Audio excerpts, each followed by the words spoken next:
presentará en otro momento. Vamos a afrontar la segunda parte de la Eucaristía. ¿Os acordáis que la misa tenía dos partes? Una era la mesa de la palabra y la otra era la mesa del sacrificio, la mesa de la comunión, la mesa de la Eucaristía. Y os acordáis que decíamos eso, y Él nos explica las Escrituras y parte para nosotros el pan. Nos ha podido parecer curioso que hemos dedicado 2 sesiones a la palabra de Dios y sin embargo solamente una a la parte esta segunda de la Eucaristía. Si os fijáis, en el mismo acto de culto, esas 2 partes de la Eucaristía, la palabra, el momento de la palabra, la mesa de la palabra es siempre más larga que la segunda parte, ¿os habéis fijado? Y me diréis, hombre, si la segunda parte es más importante, pero lo más importante no tiene por qué ser lo más largo.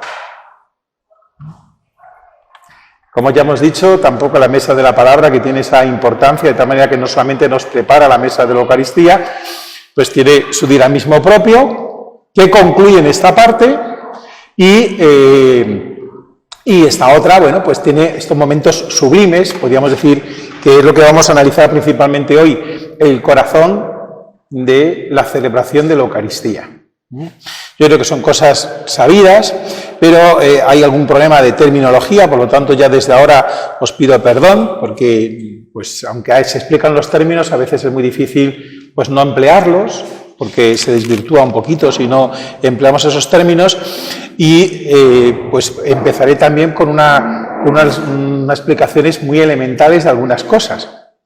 La primera, antes de afrontar todo esto, es deciros que este misal, segunda edición, pues este misal, que es el misal de la Iglesia actual, de alguna manera, pues si uno lo abre, encuentra unas oraciones, vamos a llamarlo así de manera amplia, digamos que sería esa oración de acción de gracias en el que se consagra el pan y el vino, y entonces hay pues un núcleo importante de oraciones que son estas que están aquí, que son 4. A la tradicional, que se le llama Plegaria Eucarística 1 o Canon Romano, se han añadido 4 más. Primero, Plegaria Eucarística segunda, Plegaria Eucarística tercera. Esta tarde hemos hecho la Plegaria Eucarística segunda. Esta sería la tercera y esta sería la cuarta. No vamos a explicar la naturaleza de cada una, cómo sigue una tradición. Bueno, esto se ha hecho pues para enriquecer las fórmulas del misal. Fijaos, os voy a enseñar. Esto es un misal muy elemental, evidentemente le faltan las partes del cantoral, del tropario, le faltan algunas partes, ¿vale? Pero esto es un misal muy elemental, bueno, es un poquito menos, pero vuelvo a decir, en el que, dicen, es la misa de San Juan Crisóstomo y de San Basilio de Cesarea. Son las misas en el rito bizantino.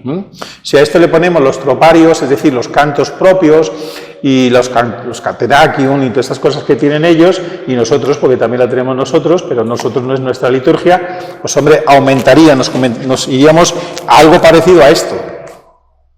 Pero ciertamente esto está muy enriquecido, porque tiene muchísimas oraciones. No sé si me estoy explicando. Bueno, pues para enriquecer la liturgia romana se le ha añadido esas 3 plegarias eucarísticas, porque no se quiso reformar la plegaria eucarística primera, que es la tradicional de la Iglesia de Roma, que por eso se le llama también el canon romano.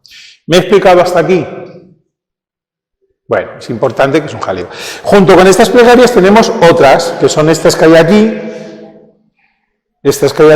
que son por diversas intenciones o motivas, misas con niños.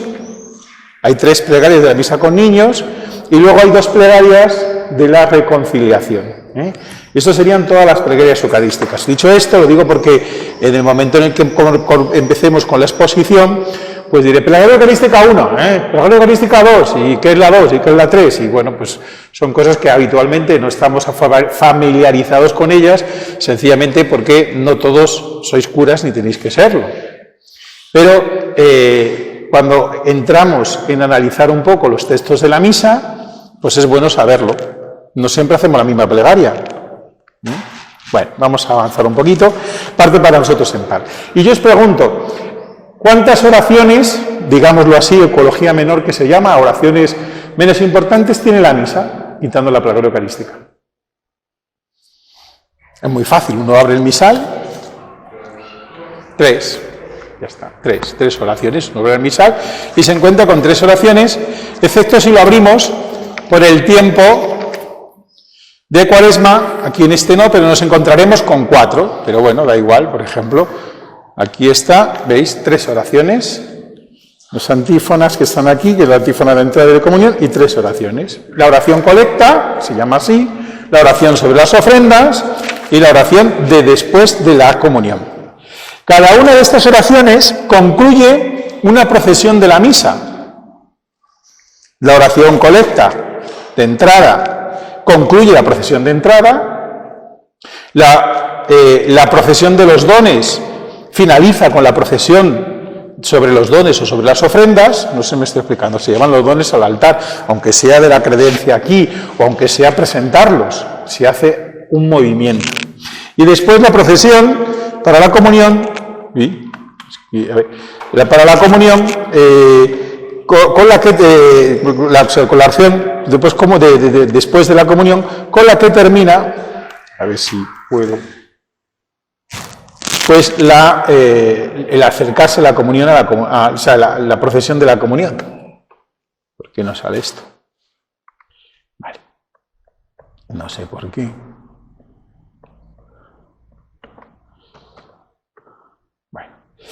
A estas habría que añadir, como ya he dicho, la oración sobre el pueblo para los días de diario de Cuaresma, que es optativa, y luego para los domingos, que últimamente sí es obligatoria. Y es tradición romana antigua.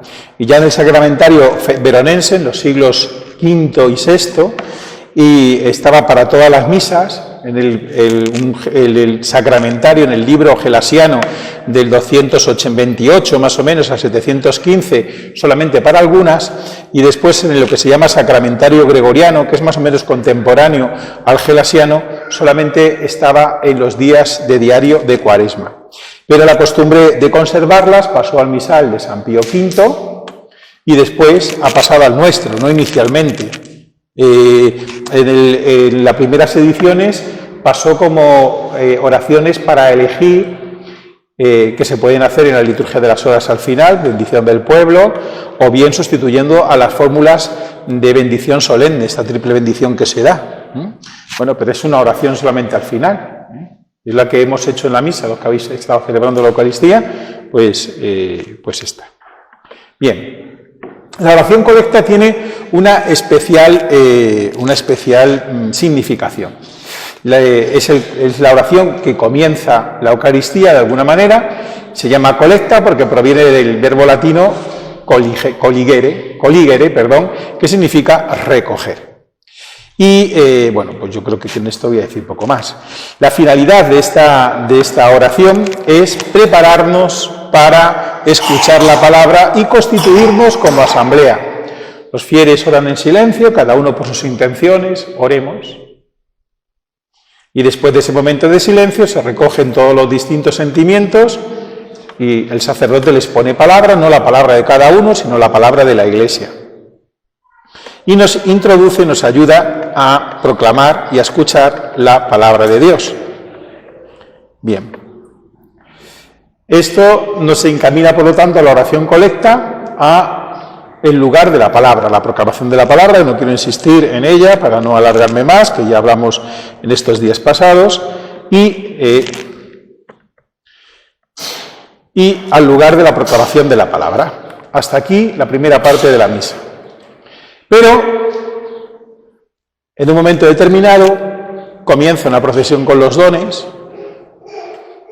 Ya ha concluido la oración de los fieles, y entonces pasamos del lugar de la mesa de la palabra, que es el ambón, al espacio del altar.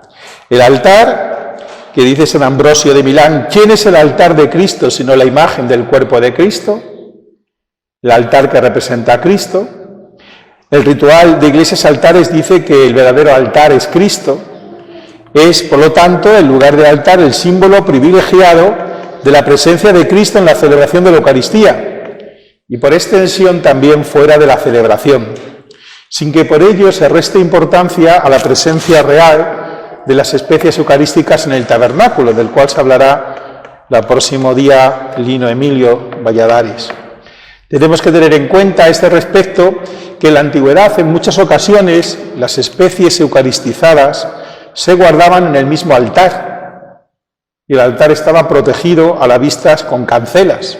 Si habéis viajado a Oriente, o ya cada vez más aquí en España está habiendo iglesias orientales y confesiones ortodoxas, pues cuando uno entra a la iglesia, por norma general no ve el altar, sino lo que ve es el iconostasio, que es como una especie, como digámoslo así, de pórtico en el que están puestos los distintos iconos y detrás de ahí está el altar. En muchas ocasiones en ese altar se alberga el mismo sagrario.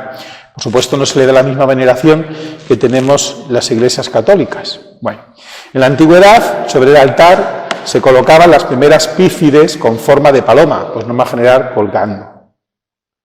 Bien. Es la mesa de la comunión, el altar, no solamente es el ara del sacrificio, sino que también es la mesa del altar. Y es un signo de sacrificio y entrega cristiana, porque en el altar también están las reliquias o las tumbas de los mártires. Bien, vamos a pasar un momento si me encuentro con el... Bien, vamos a pasar ahora antes de hablar de las palabras, de los gestos. ¿Os acordáis que la liturgia, decíamos al comienzo, se realizaba mediante gestos y mediante palabras, ¿no? Preces. Ritos es preces. Vamos a ver unos gestos elocuentes y sacramentales que están contenidos en el Evangelio según San Lucas. Por ejemplo, pero también están en los otros. He cogido el Evangelio según San Lucas. Y tomando pan, después de pronunciar la acción de gracias, lo partió y lo dio diciendo. Después de cenar, hizo lo mismo con el cáliz que es derramada por vosotros. Bueno, entonces, fijaos cuáles son los gestos que dice el texto. No las palabras, a veces hacemos mucho hincapié en las palabras del relato de la institución y incluso en los mismos evangelios cuando leamos, tomad, esto es mi cuerpo que se entrega por vosotros, esta es la sangre de la alianza, sellada, este es el cáliz de la sangre de la alianza, bueno, esta es la sangre de la alianza, bien. Pero fijaos que son palabras que son muy importantes, pero vienen a decir una cosa que hay que hacer. Tomad y comed, tomad y bebed. No son palabras declarativas. Nosotros lo consideramos declarativas en la tradición de la Iglesia, pero los evangelios, sin embargo, los gestos sí son gestos claros. Y los gestos son también gestos sacramentales. Lo veremos dentro de un rato. ¿Cuáles son esos gestos? Tomar el pan, bendecir, partir y repartir. Esos son los gestos. La pedagogía eucarística de Misa con Niños 2 lo dice muy bien, si lo dice perfectamente.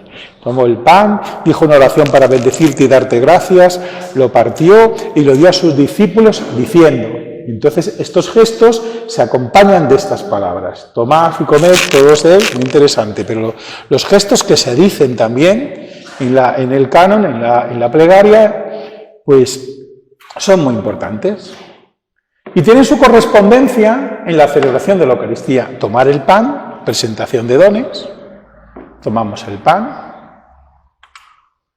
Bendecir, plegaria eucarística, fracción del pan. En todas las liturgias existe la fracción del pan, no solamente la fracción de la liturgia romana, y se hace siempre después de bendecir. No se hace en la bendición. Es verdad que, no sé si fue en el siglo XV o XVII, hubo una polémica porque empezaron a haber unos misales en el que en esos momentos que se decía, se partía también. Pero eso entraríamos en una dinámica más teatral que simbólica sacramental.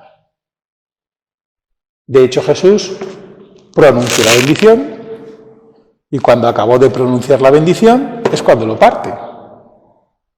No sé si me estoy explicando. Y nosotros seguimos esa secuencia, que es lo interesante.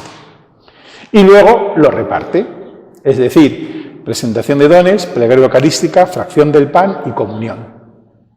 Los gestos de la Eucaristía están en consonancia con lo que Jesús hizo en la última cena. Y, por supuesto, también las palabras. Ahora, ningún texto del Evangelio nos ha transmitido la oración de acción de gracias de Jesús. Y entonces aquí están las distintas posibilidades para que la gente que entiende mucho, los biblistas, los teólogos y los liturgistas, estudien y digan, pues tiene que ver con las oraciones judías, tendrá que ver con todo eso, por supuesto. Pero el Evangelio no nos transmite lo que Jesús dijo. ¿Por qué? Porque lo que dijo Jesús no es lo importante lo que dijo en aquel momento para dar gracias, sino cómo la Iglesia ahora da gracias. Y lo hace no solamente en el nombre de Jesús, sino que es Jesús mismo el que lo hace en la voz de la Iglesia. No sé si me estoy explicando. Bien, la gran plegaria eucarística es el cumbre de la celebración, que es una oración de santificación y de acción de gracias. El fin es que toda la asamblea se una a la oración con Cristo, en la confesión de las maravillas de Dios y de la ofrenda del sacrificio, y se acoja con actitud atenta. Las oraciones que pronuncia el celebrante, las pequeñas, hemos dicho, son oraciones breves. Sin embargo, después de la oración de las ofrendas, comienza en la Santa Misa una larga oración cargada de tradición y de simbolismo, de sacralidad y del misterio. Una oración en la que intervienen las tres personas de la Santísima Trinidad y también la Iglesia, es decir, interviene en esa oración Dios y el hombre redimido, el hombre salvado.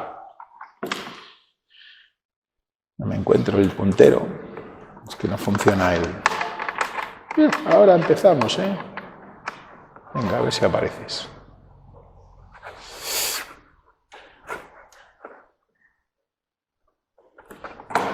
Ahí está, ya te tengo. Entre las cosas, dice la Ordenación General del Misal Romano número 30, entre las cosas que se asignan al sacerdote ocupa el primer lugar la plegaria eucarística, que es la cumbre de toda la celebración. En este momento, dice también el Misal en el número 78, comienza el centro y la cumbre de toda la celebración, y por esto la plegaria eucarística, que ciertamente es una oración de acción de gracias y de santificación, las dos cosas. O sea, la plegaria eucarística no solamente tiene como finalidad consagrar el pan y el vino, sino dar gracias por el misterio de la salvación, que evidentemente se hace realidad en la ofrenda de Cristo. El sacerdote invita al pueblo a elevar los corazones al Señor a hacer la oración y en acción de gracias lo asocia a sí mismo en la oración que él dirige en nombre de toda la comunidad a Dios Padre por Jesucristo en el Espíritu Santo. Bueno, vamos a avanzar un poquito. La estructura de esta oración. No sé si se ve bien ahí. Bien, esto de la estructura, el misal presenta una estructura que no se corresponde con esta, ahora enseguida la vamos a ver.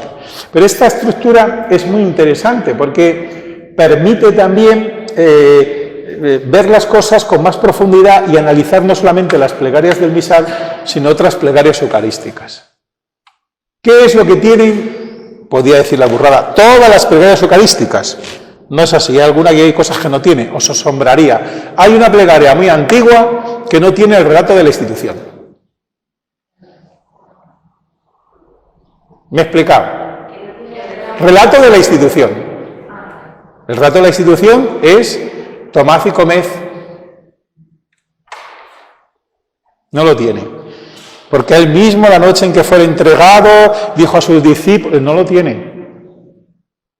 Y es más, esa plegaria eucarística, en tiempos de San Juan Pablo II, fue declarada óptima y válida para la celebración católica de la Eucaristía. Y la sigue sin tener. Bueno, La iglesia que la proclama es una iglesia muy curiosa, es una iglesia más antigua, se llama la plegaria de Aymari y no tiene este relato, solamente tiene acción de gracias. Parece ser que al comienzo lo hemos dicho, como no se transmitió no se transmitió la oración de bendición del Señor, pues ¿cómo fue? Pues era una acción de gracias, evidentemente, una acción de gracias en la que, según nos transmite el Evangelio, sí que cogió el pan, dijo unas palabras especiales, pidió que los repartieran y los identificó consigo mismo. Eso es cierto. Pero luego, ¿qué es lo que hizo la Iglesia? Pues dar gracias, como solía dar gracias. Parece ser que es así. Entonces se dice que las primeras plegarias eucarísticas no tendrían que tener ese relato de la institución. Bueno, esto son cosas de especialistas, pero a nosotros nos parece curioso. Bueno, pues no todas las plegarias eucarísticas tienen este esquema, pero casi todas. A lo mejor le puede faltar un poquito alguna, pero todo lo demás tiene. A lo mejor una tiene solamente una invocación al Espíritu en vez de dos. Bueno, bien. Vuelvo a decir que nos parece. Primero está el prefacio, veremos lo que es. Después viene, el prefacio, pues ya vemos lo que es, lo voy a decir.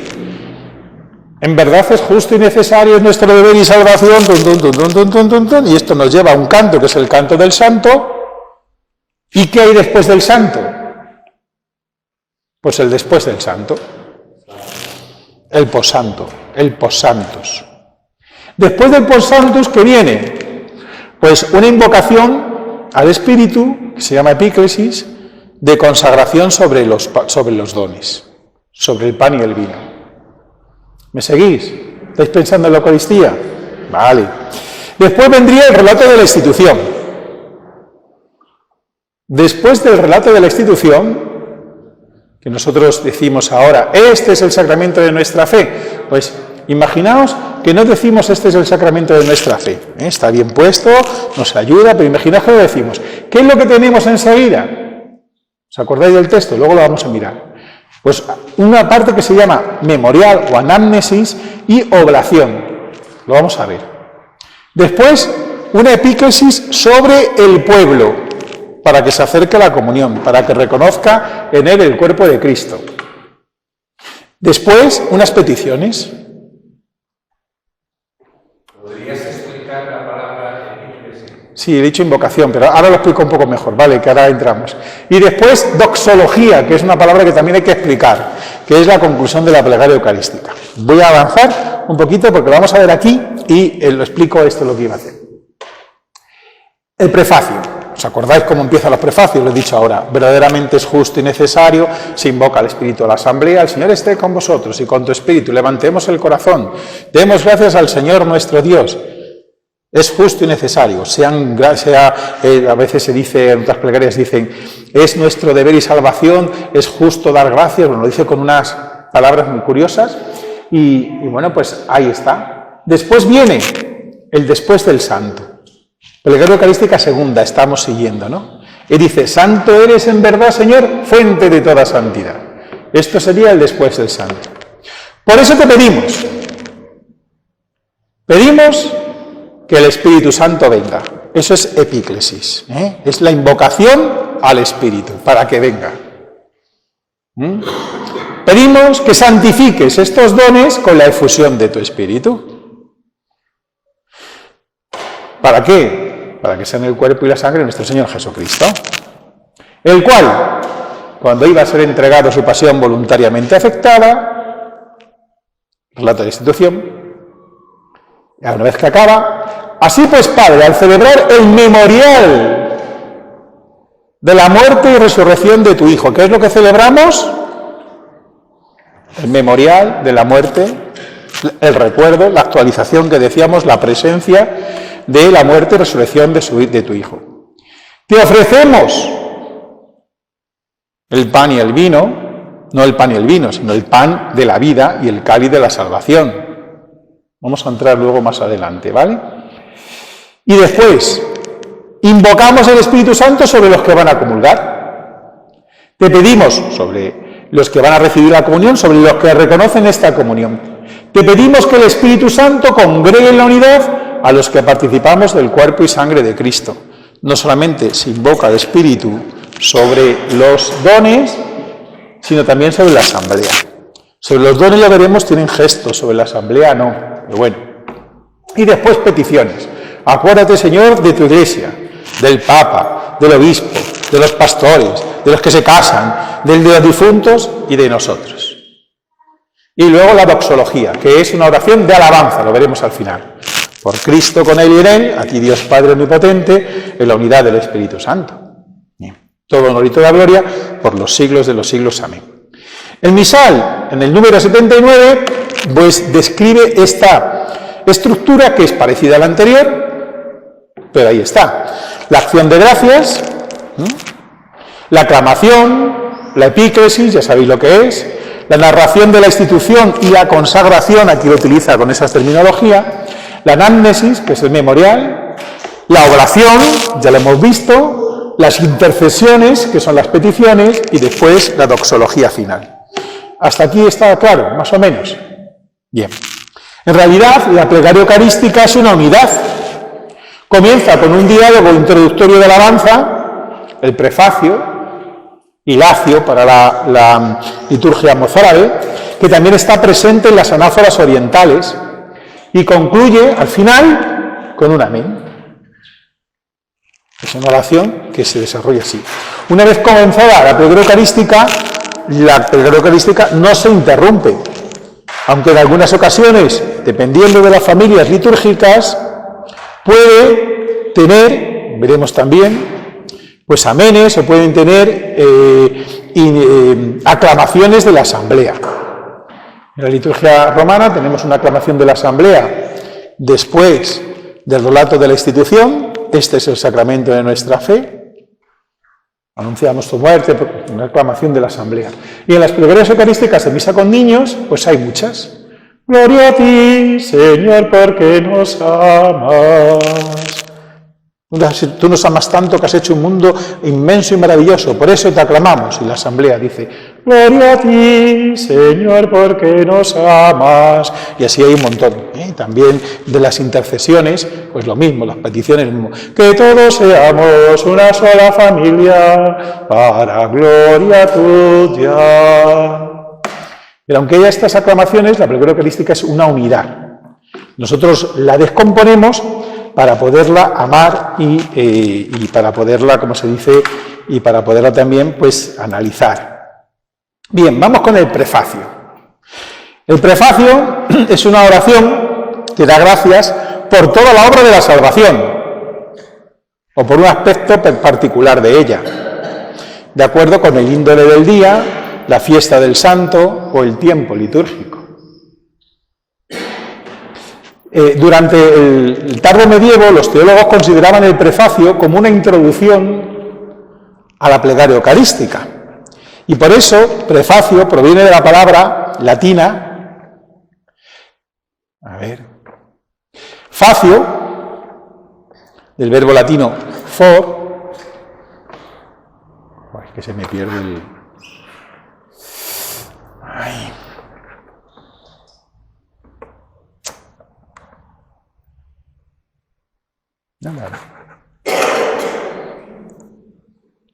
del verbo latino for, y el prefijo prae, que es antes. Es decir, el prefacio es lo que viene antes del discurso. Pero con esta palabra, la verdad es que le hacemos un poco favor. El sacerdote da en nombre de todos al pueblo santo, da en nombre de todo el pueblo santo la gloria a Dios. Da gracias por toda la obra de la salvación, principalmente, aunque a veces se fije en algún aspecto. Y vendría a justificar la razón de la acción de gracias por Cristo, Señor nuestro. Se da gracias por Cristo, Señor nuestro. Voy a mostraros el prefacio primero de tiempo pascual, que se ha hecho en estos días muchas veces, ¿no? Es un prefacio ciertamente muy bonito. Fijaos lo que dice. En verdad es justo y necesario, esto es fácil, ¿verdad? Es nuestro deber y salvación glorificarte siempre, Señor, ahora como es el tiempo de Pascua, pero más que nunca en este tiempo, en este día, en esta noche, y de concreción, en que Cristo nuestra Pascua ha sido inmolado. Y ahora esto que está un poquito más resaltado, ¿lo veis? Es el motivo de la acción de gracias. porque Él es el verdadero Cordero que quita el pecado del mundo. Muriendo destruyó nuestra muerte y resucitando restauró la vida. ¿Qué más se puede decir? Por eso, con esta efusión de gozo pascual, el mundo entero se devora de alegría y también los coros celestiales, los ángeles y los arcángeles cantan sin cesar el himno de tu gloria. Se da gracias por Cristo. Fijaos lo que voy a hacer ahora, que aparecía en algún prefacio común del misal de Pío V. A ver si pasa algo.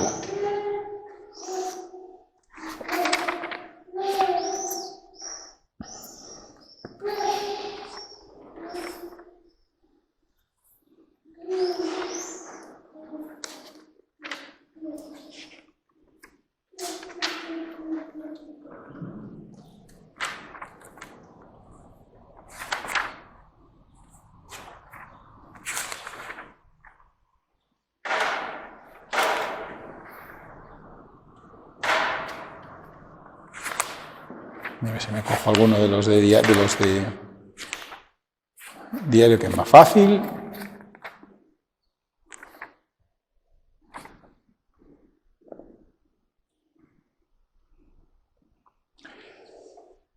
Bueno, pues el Señor esté con vosotros y con tu espíritu, levantemos el corazón, demos gracias al Señor nuestro Dios.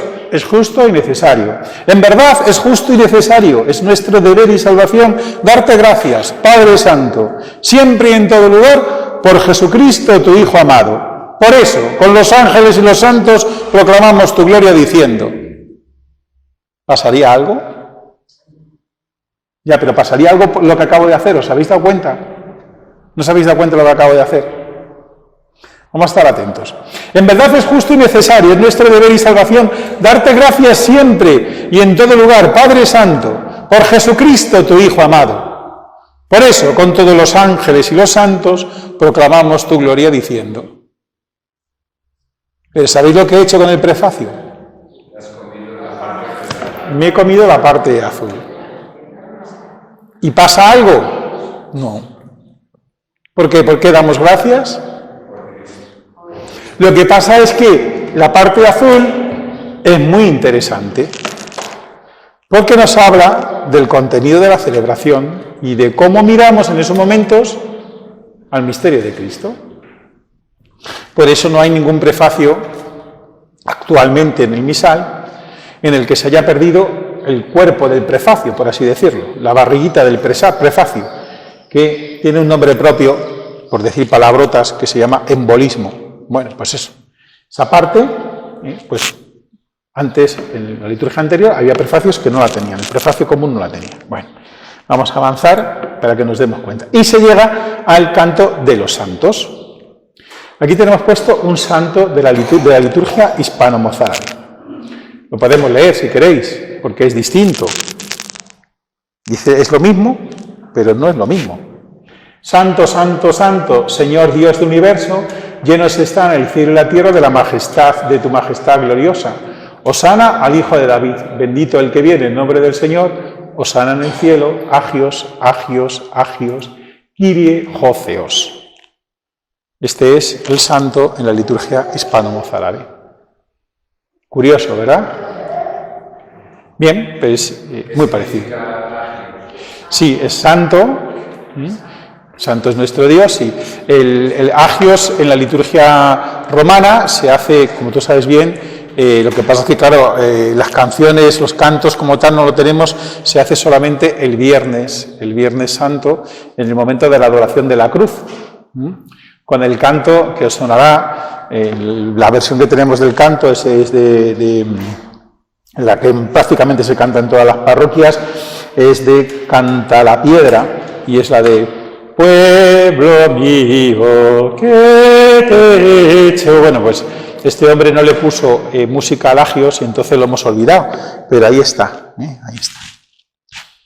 Santo Dios, santo fuerte, santo inmortal, bueno, santo, santo, santo. Bueno, el canto del santo, santo, santo se introduce en la plegaria eucarística en el siglo IV y es un elemento común de la misma desde el siglo V. Es un himno de procedencia judío de la sinagoga. La Ordenación General del Misal Romano, número 79, dice que con esta aclamación toda la asamblea se une a los coros celestiales, cantando el santo. Esta aclamación es parte de la misma plegaria eucarística. Fijaos que lo interesante es que lo hace toda la asamblea. Es proclamada por todo el pueblo, juntamente con el sacerdote. Es una aclamación coral de toda la asamblea, aunque también las versiones musicales se puede hacer en el que la asamblea pues canta solamente Hosana en el cielo y unos solistas, o la escola, el coro canta pues eso, bendito el que viene en nombre del Señor. Ahora veremos algo más, ¿vale? Se hace después de proclamar la obra de la salvación, después del prefacio. ¿Por qué damos gracias? Porque Cristo, el Cordero Pascual, molado, ha resucitado. Bueno. Y la respuesta a la obra de la salvación en nosotros coincide con la aclamación de los ángeles y los santos. Es decir, que la asamblea celeste se une, o mejor dicho, la asamblea terrestre, nos unimos, significada en la asamblea celebrante, la que está celebrando la Eucaristía, a la asamblea celeste, en la alabanza de Dios en sí mismo. Porque en el prefacio hemos alabado a Dios por lo que hace por nosotros, por Cristo, es decir, por su enviado, por su Hijo único, que ha venido a salvarnos. Y eso lo desarrolla la barriguita del prefacio. No sé si me estoy explicando. ¿Lo habéis cogido ahora? Pero ahí no, ahí damos gracias a Dios y alabamos a Dios en sí mismo. Porque es santo, santo, santo, 3 veces santo, llenos están. Bueno, el santo, el canto del santo tiene 2 partes. Fijaos que la liturgia mozárabe podríamos buscar hasta 3, pero por norma general tiene estas 2 partes. La primera parte está tomada del texto de Isaías 6.3, que dice: Santo, santo, santo, el Señor Sabaoth, llenos están de la tierra de tu gloria. Hosana en el cielo vendría a ser como una especie pues, como de estribillo. Y después la segunda parte, que es el Benedictus, que está tomado de Mateo 29.1. Bendito el que viene en nombre del Señor, hosana en las alturas. Estamos hablando, por lo tanto, del Domingo de Ramos. Aquel santo siempre suena al Domingo de Ramos, por esto. Bendito el que viene en nombre del Señor, hosana en el cielo. Que también es un canto, es un texto del Antiguo Testamento. Bien. Después del santo, ¿qué es lo que viene? El después del santo. En verdad eres santo y fuente de santidad. Vere santus, vere benedictus. Verdaderamente eres santo, verdaderamente eres bendito. Se trata de un párrafo de concatenación, es decir, para que esté unido el prefacio y el santo con la invocación del Espíritu, con la epíclesis de consagración, que es la primera epíclesis de la plegaria eucarística sobre el pan y el vino. ¿Me estoy explicando correctamente? Estas cosas que son... ahí otra vez estamos con... Ahora. Voy a decir todo esto. Aquí tenéis, pues esto, 2... lo que es el santo y lo que es la invocación al Espíritu. Todo, tanto la invocación del Espíritu como esta parte... lo hemos considerado el después del santo. Dice: Santo eres en verdad, Padre, y con razón te alaban todas tus criaturas, ya que por Jesucristo, tu Hijo, Señor nuestro, con la fuerza del Espíritu Santo, das vida y santificas todo, y congregas a tu pueblo para que ofrezca en tu honor un sacrificio sin mancha, desde donde sale el sol hasta el ocaso. Plegaria eucarística tercera, ¿vale? Por eso, Padre, te suplicamos que santifiques por el mismo Espíritu estos dones que hemos separado para ti, que se conviertan, de manera que sean, para la traducción un poco más, de manera que se conviertan en cuerpo y sangre de Jesucristo, Hijo tuyo y Señor nuestro, que nos mandó celebrar estos misterios. Plegaria eucarística segunda. Bien. Y esto ya nos lleva directamente al relato de la institución. Digámoslo así, el núcleo sacramental. Un momento.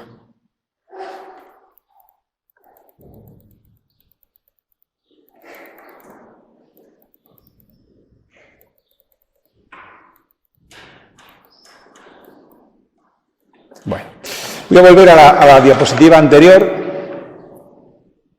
un momento para leeros una cosa que es interesante. A partir del siglo IX y luego principalmente en el siglo XI, pues los distintos teólogos que tenían distintas interpretaciones de la presencia de Cristo en las especies eucarísticas, pues hicieron unas interpretaciones o muy realistas, muy cosísticas, o demasiado simbólicas. En ambos casos se perdía la realidad de la Eucaristía, pero sobre todo con un señor que se llamaba Belengario de Tours, que murió en el 1088, pues este hombre negaba la realidad del cuerpo de Cristo en la Eucaristía.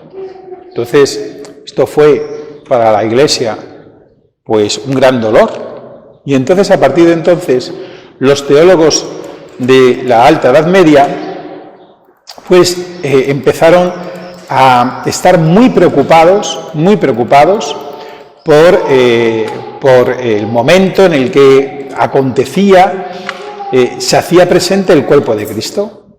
Tal es así que decían lo siguiente, por eso. Decían más o menos lo siguiente, decían: cuando el sacerdote dice, este es mi cuerpo, pues cuando dice este, no hay nada. Cuando dice es, tampoco hay nada. Cuando dice por qué, eni, tampoco hay nada. Cuando dice mi cuerpo, sigue sin haber nada. O sea, cuando dice cuerpo, sigue sin haber nada. Cuando pronuncia meum, ya está todo. O sea, fijaos, cuando dice este no hay nada.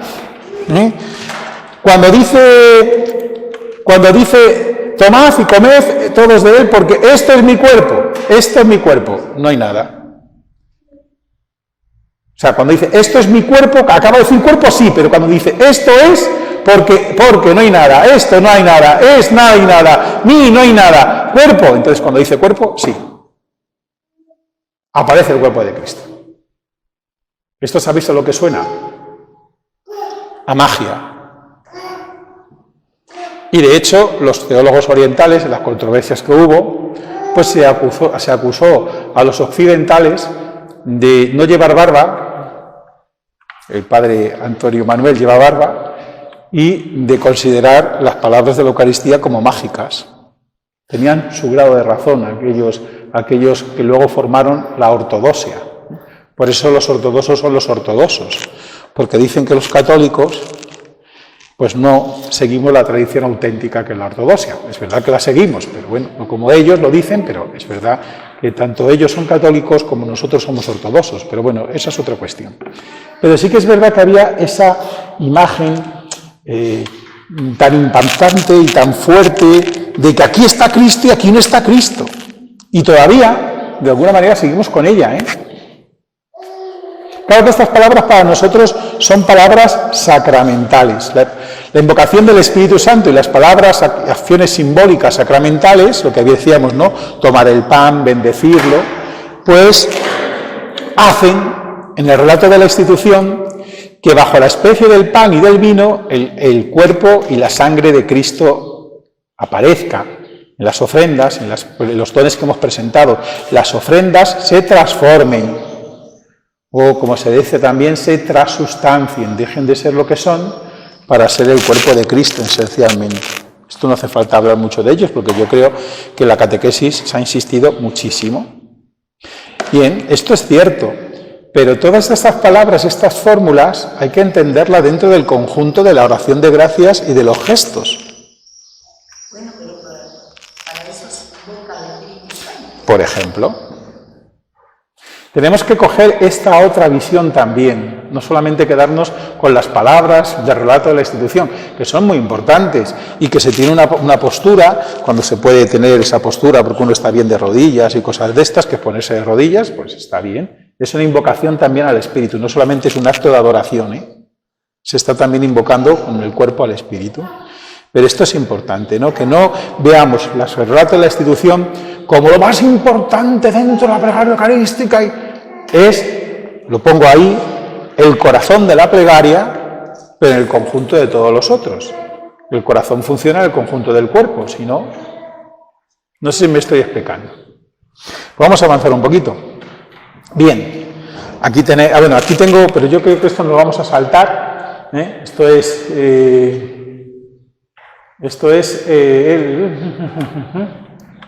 la consagración de los dones en la liturgia hispano-mozárabe, que si le echáis un vistazo rápido, cambia un poquito. No creo que vamos a pasar. Bien, después de esto, ¿os acordáis que venía el memorial, que era la anamnesis, y la oración, que era el ofertorio? ¿Vale? ¿Cuál era el memorial? Pues ahí lo tenéis. Al celebrar ahora el recuerdo, la actualización, el memorial de la pasión salvadora de tu Hijo y de su admirable resurrección y ascensión al cielo, que es lo que estamos haciendo presente, la obra de la salvación, te ofrecemos el sacrificio vivo y santo. Dirige ahora tu mirada sobre la ofrenda, estamos en el memorial, ofrenda de tu iglesia, y reconoce en ella la víctima por cuya inmolación quisiste devolvernos tu amistad. Propiamente el ofertorio de la misa está aquí. Bien. La plegaria eucarística, canon romano, muy interesante. Fijaos cómo concreta el recuerdo y el memorial, lo hace de una manera bastante sublime. Al celebrar este memorial de la muerte gloriosa de Jesucristo, tu Hijo, nuestro Señor, de su santa resurrección del lugar de los muertos y de su admirable ascensión a los cielos, te ofrecemos, Dios de gloria y majestad, de los mismos bienes que nos has dado, el sacrificio puro, inmaculado y santo, pan de vida eterna y cáliz de eterna salvación. Y acéptalo y empieza a recordar el Antiguo Testamento, las prefiguraciones de la Eucaristía.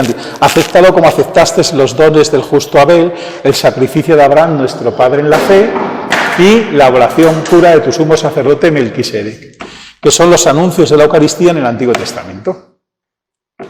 Bien. Se comprende, ¿no? No hace falta. Pero esto es muy importante, ya cuando eso en la misa que os suene.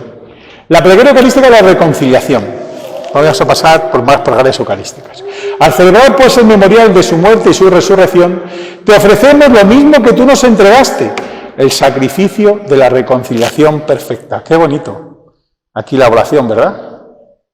Aféctanos también a nosotros, Padre Santo, juntamente con la ofrenda de tu Hijo. Nos ofrecemos nosotros junto con la ofrenda de tu Hijo.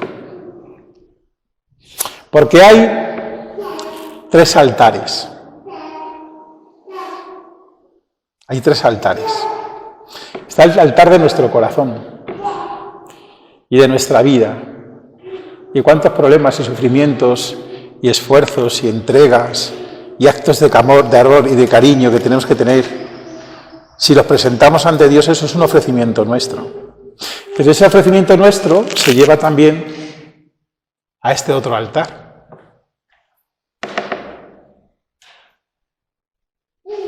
Y luego está el altar del cielo, evidentemente. Acéptanos también a nosotros, Padre Santo, juntamente con la ofrenda de tu Hijo. Por eso cuando la epidemia bueno, aquí sí, en Alcalá sí, más o menos, con todos los miedos que había, pero bueno, en muchas iglesias estaban cerradas al culto. Eso no quiere decir que no hubiese vida eucarística, porque estaba el altar del corazón de cada fiel y estaba el altar de cada familia. Había vida eucarística. Y había vida eucarística porque los sacerdotes, en nombre de todo el pueblo de Dios, seguían ofreciendo la ofrenda. Bien. Lo siento porque creo que está duplicada. Bueno, la institución en la liturgia de San Juan Crisóstomo, lo vamos a pasar para no hacer jaleo, forma parte del ofrecimiento. Me voy a leer la parte final, es que no me quedo con ganas. Conmemorando, por tanto, lo veis aquí, está ahí, conmemorando, por tanto, este precepto salvífico y todo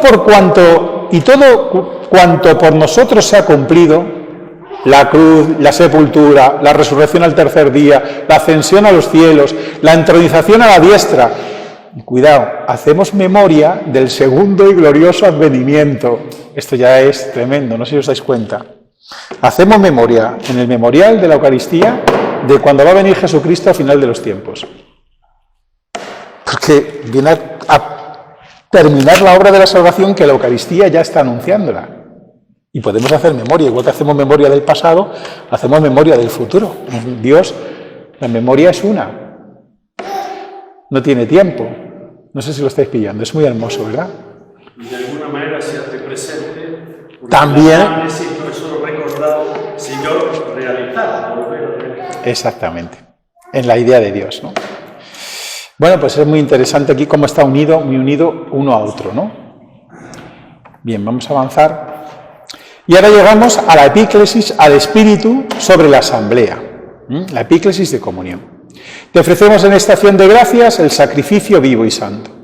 Dirige tu mirada, pero eucarística tercera, sobre la ofrenda de tu iglesia y reconoce en ella a la víctima por cuya oración que existe devolvernos su amistad, para que fortalecidos con el cuerpo y la sangre de tu Hijo, y aquí está, y llenos de su Espíritu Santo, formemos en Cristo un solo cuerpo y un solo espíritu. Después del memorial y de la oración sucede la invocación al Espíritu Santo para la comunión. La primera epíclesis era sobre los dones del pan y el vino para que se convirtieran en beneficio nuestro para nosotros, se conviertan para nosotros en el cuerpo y la sangre de Cristo. Eso quiere decir que no se convierte para los demás, no, se convierten en sí mismos, pero en nuestro beneficio. Jesús ha instituido la Eucaristía también por nosotros y por nuestra salvación, para nosotros y por nuestra salvación. La segunda invocación del Espíritu Santo no es sobre los dones, sino sobre los que van a recibir el cuerpo y la sangre del Señor, es decir, sobre aquellos para los que los dones han sido transformados. De tal manera que quienes toman parte en la Eucaristía son hechos un solo cuerpo y un solo espíritu, es decir, se hagan uno con Él. Solo aquel que es cuerpo de Cristo puede recibir el cuerpo de Cristo. Es decir, los que están bautizados no pueden recibir la comunión. Y si la toman, tampoco la reciben. Solo aquel que es cuerpo de Cristo, aquel que está lleno del Espíritu Santo, puede recibir el cuerpo del Señor. Es decir, que lo que le constituye en cuerpo de Cristo es el cuerpo eclesial del Señor. Y sin la Eucaristía tampoco existiría la Iglesia. Fijaos qué unidad más impresionante se da en la comunión. La consecuencia en la plegaria eucarística tercera, la consecuencia de esta unión, en esta plegaria, enseguida es la memoria de la bienaventurada Virgen María y de los santos. Si estamos unidos, o sea, si somos el cuerpo de Cristo, que vamos a participar en Cristo y viene a nosotros el Espíritu Santo, la consecuencia es esta, que Él nos transforme en ofrenda permanente para que gocemos de tu heredad junto con tus elegidos, con María la Virgen Madre de Dios, su esposo San José, los apóstoles, los mártires, los santos. Porque fijaos, dice la liturgia hispano-mozárabe, la liturgia hispano-mozárabe levanta en un momento determinado ¿cómo se dice? La patena y el cáliz. Y dice lo siguiente: lo santo para los santos. Este es el sentido profundo de nuestra comunión. Hoy se hablaba de la comunión. Lo santo, es decir, la Eucaristía, el bien santo para los santos. Y los santos en comunión se acercan a los santos. Una manera distinta, desde luego, de ver a veces la comunión. Bueno, vamos a avanzar, voy a avanzar lo más rápido que pueda. En comunión he visto a veces el sacerdote impone las manos sobre la asamblea. Pues mira, vamos a ver, es verdad que nos queda pobre, porque hay una invocación haciendo sombra sobre los dones. Lo que se hace sobre los dones es hacer sombra. Se hace sombra. Cuando el sacerdote dice el misal, las palabras de la consagración, el sacerdote está ligeramente inclinado. ¿Qué es lo que está haciendo? Sombra. El Espíritu Santo te cubrirá con su... Bien, ahí se juega más elementos, pero esto es importante, ¿no? Pero claro, evidentemente, si uno va, por ejemplo, al sacramento de la confirmación, el sacramento de la confirmación, pues se produce, por así decirlo, por la imposición de la mano, junto con un gesto sacramental, que es el gesto sacramental, mientras se le da un aceite, el aceite del Santo Crisma. Pero igual, la imposición de la mano es igual a hacer sombra. Entonces, esta postura es una postura muy de invocar al Espíritu Santo, porque hacemos sombra. Pero la plegaria eucarística no está. Entonces, parece como se nos queda corta. Y bueno, faltaría aquí un gesto. Aquí el tema está si ese gesto no rompe la unidad que decíamos de la plegaria eucarística. La unidad de la plegaria eucarística. Porque entonces nos volveríamos a la asamblea. Pero la plegaria eucarística, esto es muy importante, está dirigiendo toda la asamblea a Dios.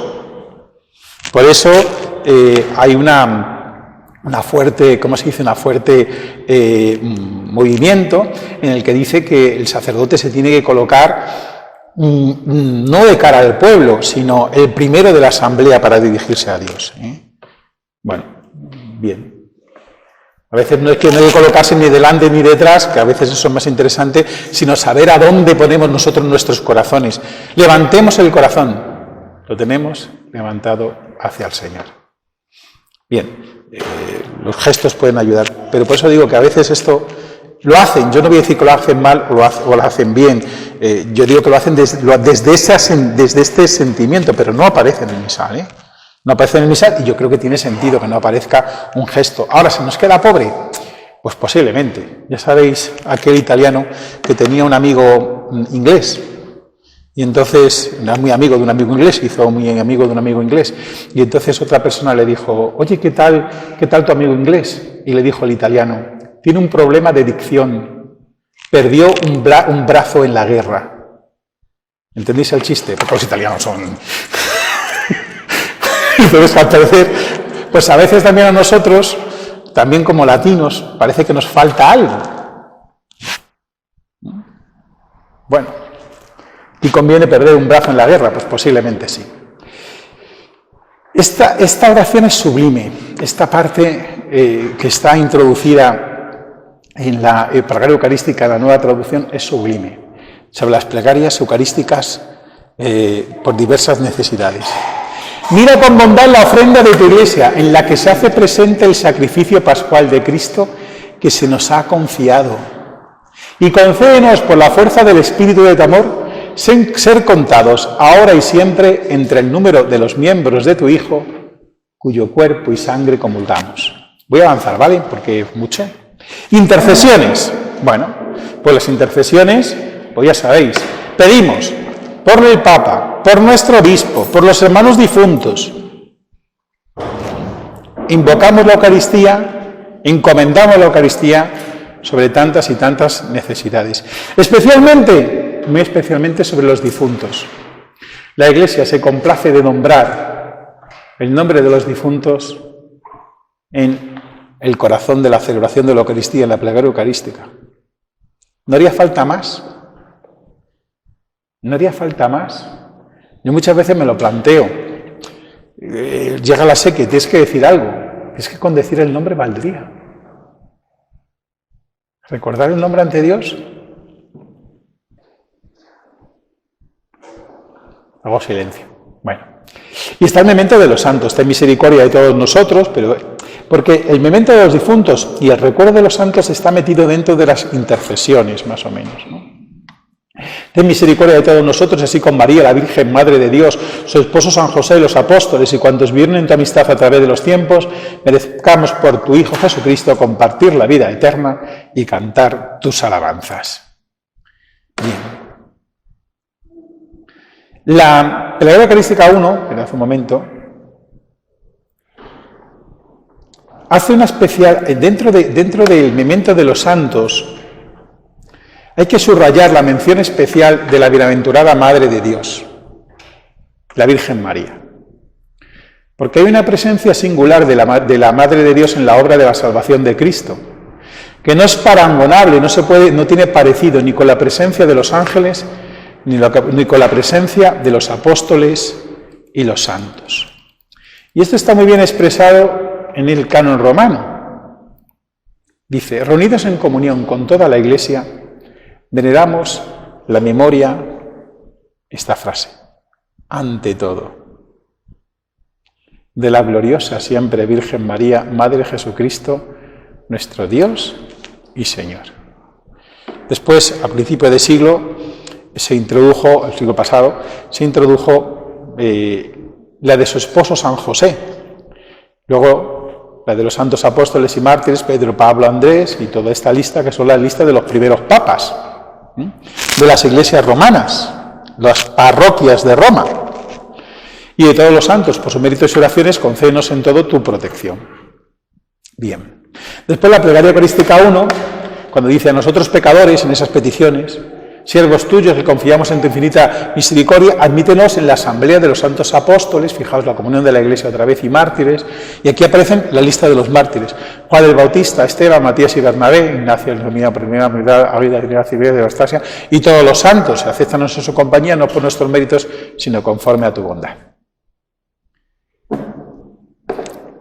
Fijaos qué bonito lo que dice la Divina Liturgia de San Juan Crisóstomo sobre lo especial que es la Virgen María. Está también recordando la unión, está pidiendo, y dice, te pedimos también por todos los que han descansado en la fe. Empieza a recordarlos, empieza a dar gracias de alguna manera ya por los profetas, los apóstoles, los predicadores, los mártires, y dice, y especialmente por nuestra Santísima, Purísima, Bendita y Gloriosa Señora, Madre de Dios y siempre Virgen María. Y dice el pueblo entonces, es justo en verdad engrandecerte, Madre de Dios, siempre dichosa e irreprochable, más excelsa que los querubines, incomparablemente más gloriosa que los serafines. Te engrandecemos a ti, que sin perder la integridad diste a luz al Verbo de Dios, a ti que eres verdaderamente la Madre de Dios.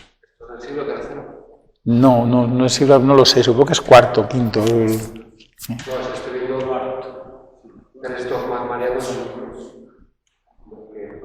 Sí, es después de Éfeso, evidentemente, sí. ¿Está reconocida la hiperdulía ella? ¿Está reconocida la hiperdulía? Sí. Ya he dicho el memento de difuntos, no voy a insistir en ello. Este memento de difuntos especial de la plegaria eucarística tercera, tampoco insisto en ello, que es un poco especial. Recuerda a tu Hijo, a quien llamaste de este mundo a tu presencia. Concédele que ya así como ha compartido la muerte con Jesucristo, comparta también con la gloria de la resurrección. Bien, voy a decir una cosa, no lo suelo decir contra los curas, y es el modelo de oración.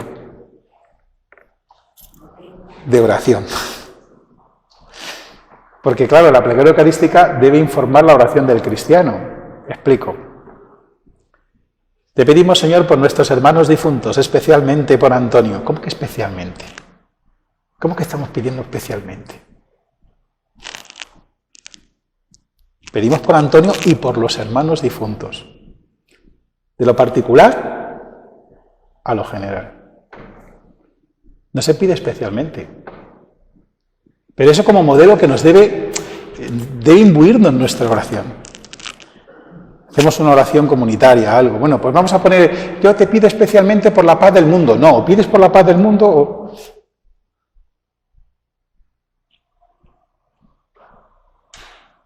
Es que es tan importante, nos fijaos, en esos momentos toda la Iglesia se fija en Pepe, que era el Señor de hoy, que yo creo que los conocéis. Y se ha hecho muy bien, ¿no? Digo que se ha hecho bien, no por meterme con don Antonio Manuel, sino que se ha hecho bien. ¿Me decías? ¿De lo general o particular? O sea, perdón, ¿de lo particular o general? Lo general a veces lo revés, No, de lo particular a lo general. Igual, lo que voy a decir es una cosa muy antigua, que el remitente y la dirección en las cartas, ¿os acordáis? Se ponía siempre el nombre, después la calle, después el pueblo. No especialmente. Bien, ¿no? Ya nos habéis dado cuenta que yo por norma general no suelo decir si se hace bien, si se hace mal. No es que Dios se hace bien, pero es que es algo tan significativo y que lo olvidamos, ¿no? Bien, el plegario eucarística de los difuntos, acuérdate, Señor, de tus hijos. Yo digo, cuando llegan Navidades, por ejemplo, Pascua, acuérdate, Señor, de tus hijos que en otro tiempo celebraron estas fiestas de Navidad con nosotros, nos han precedido con el signo de la fe y duermen ya el sueño de la paz. Aquí hay un silencio elocuente. A ellos, Señor, y a cuantos descansan en Cristo, concédeles el lugar de la luz, del consuelo y de la paz. Bueno, todo esto... Bien. Y luego, bueno, pues las peticiones se convierten a veces en muy particulares para la misa de Pascua a los niños en el bautismo, en la confirmación, en el matrimonio, en la primera comunión, en la ordenación. Y luego ya la doxología o alabanza trinitaria, y ya con esto he acabado. La palabra doxología significa alabanza. Viene de dos palabras, logos, palabra, y doxa, alabanza. Es la alabanza mediante la razón, mediante la palabra. Toda la celebración es una gran acción de gracias. Es la gran plegaria eucarística dirigida a la Santísima Trinidad para su gloria. La plegaria eucarística de alabanza alcanza un vértice sacramental, singular y significativo. Ese vértice, esa subida, es la consagración del pan y del vino. Pero desde el punto de vista de la celebración, celebrativo, es en esta conclusión donde se manifiesta la máxima explicitación. En el amén que el pueblo realiza, reconocemos que Dios es uno y trino, por Cristo, es todo, como dice la plegaria de la Divina Liturgia de San Juan Crisóstomo, lo que es tuyo, de lo tuyo, en todo y por todo. Eso es lo que dice la liturgia, venía en esos textos, pero como lo hemos pasado rápido, te ofrecemos lo que es tuyo, de lo tuyo, en todo y por todo. Honor y gloria por los siglos de los siglos. Amén. Pues muchísimas gracias. No sé si hemos ido un poco lejos, un poco tardíos. No sé si tenéis algo.